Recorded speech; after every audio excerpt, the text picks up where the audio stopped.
Oi gente, tudo bem? Então, estamos aqui para o terceiro episódio do Um por Semana. Bem, semana passada eu trouxe Nada de Novo no Front, do Éric Maria Remarque, romance ambientado na época da Primeira Guerra Mundial. Seguindo essa linha, eu trago essa semana um romance ambientado na época da Segunda Guerra Mundial. Não é exatamente um romance de guerra, assim, no sentido de trazer batalhas e tudo mais, como o Nada de Novo no Front, mas é um romance grandemente influenciado pela época em que se passa, né? Essa época da Segunda Guerra Mundial. O romance é A Segunda Pátria, de Miguel Sanches Neto. Bom, Miguel Sanches Neto é brasileiro, paranaense, e é um dos principais nomes da literatura brasileira contemporânea. Já ganhou prêmios de renome nacional aí e tal. Foi meu professor, inclusive, mas não é por isso que está aqui, é porque realmente o romance é muito interessante. Bom, o romance parte de uma perspectiva histórica alternativa para o Brasil na época da guerra. Porque o que acontece? O Brasil se alinha aos países aliados, que eram os países que lutavam contra as ditaduras europeias, né? A Alemanha nazista, a Itália fascista. Se alinha muito por pressão econômica dos Estados Unidos, né? Porque à época vivia-se no Brasil a ditadura Vargas, né? Uma ditadura de cunho fascista. Bom, o romance subverte isso, né? Ele faz com que o Brasil se alinhe justamente às ditaduras europeias, né? Especialmente a Alemanha nazista. Com isso, as leis nazistas de racismo e antissemitismo passam a valer nas regiões onde houvesse maioria de imigração alemã. E isso ocorre especificamente no sul do país. Tanto que o romance se passa em grande parte, os personagens são oriundos de Blumenau, Santa Catarina. Bem, a história então vai ocorrer em duas histórias paralelas de dois personagens aí. O Adolfo, que é um rapaz negro, e a Herta, que é uma moça loura descendente de alemães. Isso já é bastante simbólico, né? O Adolfo, não à toa também esse nome, ele é, até de modo um pouco irônico, um grande interessado em cultura alemã. Ele meio que quer ser alemão. Ele adota esse nome, inclusive, por conta de um padrinho alemão que ele teve. Enfim, ele é um grande interessado, um cara super inteligente, engenheiro, trabalha na prefeitura de Blumenau. Só que o que acontece?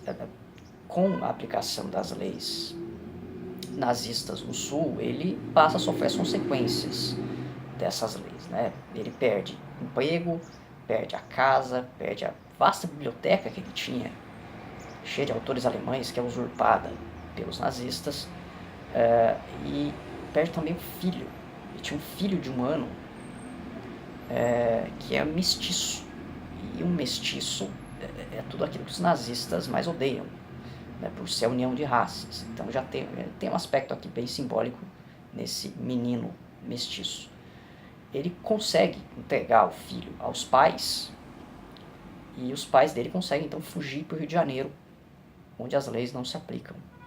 Mas ele, Adolfo, é preso e levado a um campo de trabalhos forçados, uma espécie de segunda escravidão que passa a ocorrer no país dentro dessa perspectiva histórica alternativa, e os negros passam a viver basicamente em senzalas novamente.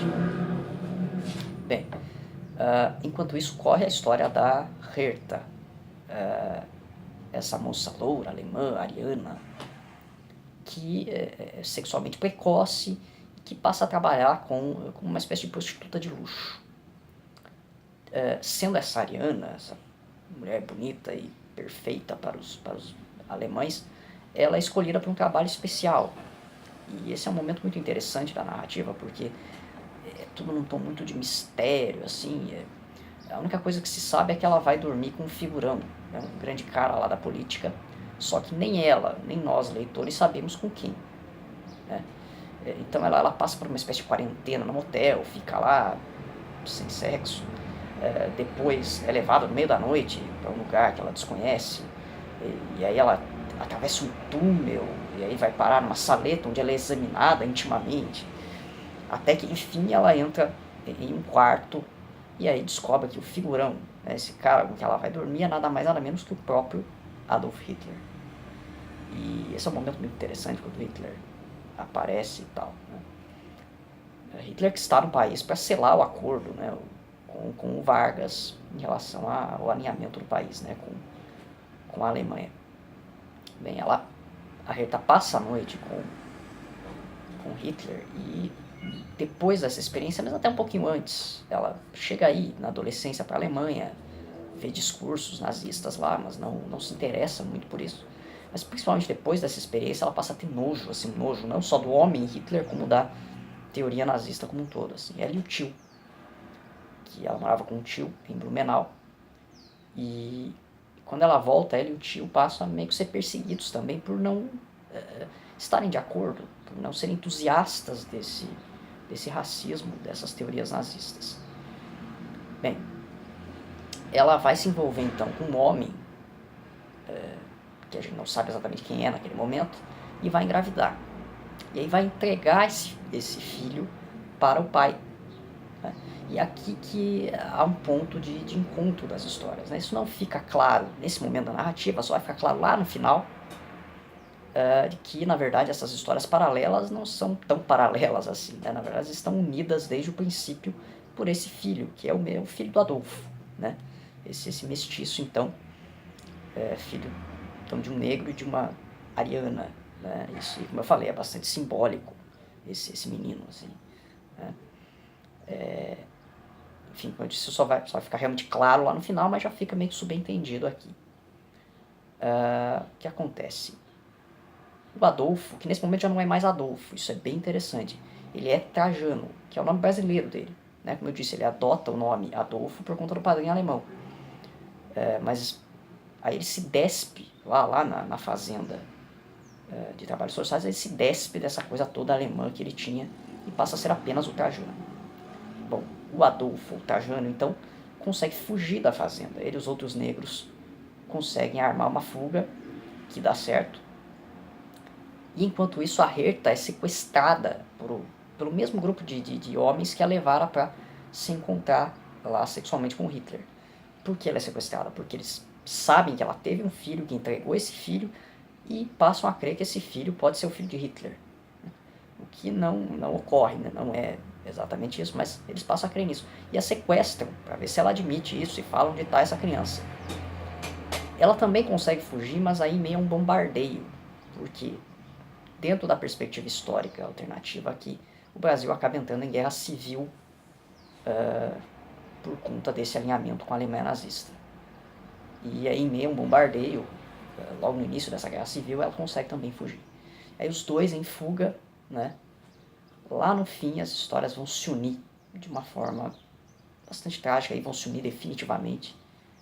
Como eu disse, de forma trágica, acho que não há problema em adiantar isso.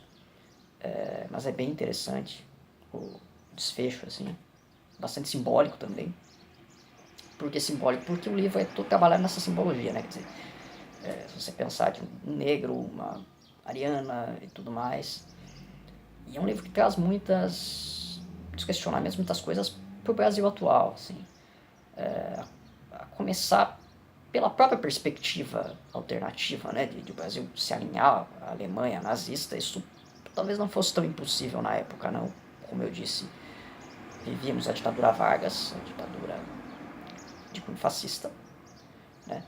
E um ponto muito interessante de pensar é a questão toda do racismo. Por exemplo, o Adolfo, quando as leis passam a valer, né, no sul do país, as leis nazistas, ele que era bastante respeitado na cidade, sendo engenheiro da prefeitura, de repente passa a ser completamente rechaçado, assim, de forma por aqueles que o respeitavam, né? De forma bastante clara, né? Bastante aberta. Então ele próprio se questiona se esse respeito que existia antes não era uma máscara, que aquele racismo todo já estava ali, que agora achou com as leis, né, acha então um meio de escape, um meio legal, né, legalizado de se expressar. Então isso é de se pensar muito em relação ao racismo atualmente no Brasil, né? Até que ponto às vezes não é uma questão meio mascarada, ou, enfim, nesse respeito também. Então, é um livro que traz esses questionamentos, é bem interessante nesse sentido também. Então, por isso tudo, fica a dica aí, A Segunda Pátria, Miguel Sanches Neto. Eu fico por aqui, curtam o vídeo aí, se inscrevam no canal, compartilhem, para que mais pessoas possam conhecer essa obra. E é isso aí, até semana que vem.